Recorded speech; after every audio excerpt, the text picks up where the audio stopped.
ఇక నిన్న జరిగిన గొడవతో పల్లవి ప్రశాంత్ అయితే శివాజీ దగ్గరికి వెళ్లి ఏడుస్తూ ఉంటాడు. "అన్న ఏంటన్నా అమరాన్నకి నేనంటే ఎంత పగ అంటే అది పగ కాదురా! నువ్వు ఎక్కడ గెలుస్తావా అని నీ మీద ఉన్న భయం.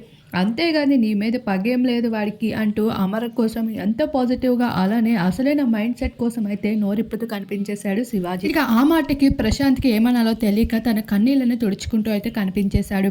మరోవైపు అమర్దీప్ అయితే శోభ, ప్రియాంకలతో కలిసి ఉంటూ కిచెన్ కోసం మాట్లాడుతూ ఉండగా, "ఒరేయ్ నీకు మాట్లాడడం రానప్పుడు నోరు మూసుకొని ఉండాలి తప్ప నిన్ను నువ్వు ప్రొజెక్ట్ చేసుకోవడం చేత కానప్పుడు సైలెంట్‌గా ఉండాలే గానీ అందరి దృష్టిలో పిచ్చోడు అవ్వడం కాదురా" అంటూ ప్రియాంక, శోభ కూడా ఫైర్ అవుతూ ఉంటాడు. ఇక అమర్ అయితే నిన్న చేసిన విషయంకి ఇంకా అక్కడే ఉండిపోయాడని చెప్పుకోవచ్చు. అర్జున్, అంబాటి, ఇక ప్రియాంక, శోభ వీరందరూ ఫ్రెండ్స్ అనే మాటకి గానీ ఏ ఒక్కరు కూడా శివాజీలా పల్లవి ప్రశాంత్‌కి చెప్పినట్లు వీళ్ళెవరూ చెప్పకపోవడం వల్ల అమర్ ఈరోజు ఇలా ఉన్నాడని, బయట నెగెటివ్ ఇంపాక్ట్ దక్కించుకున్నాడు అని అమర్ ఫ్యాన్స్ అయితే ఫీల్ అవుతూ ఉన్నారు.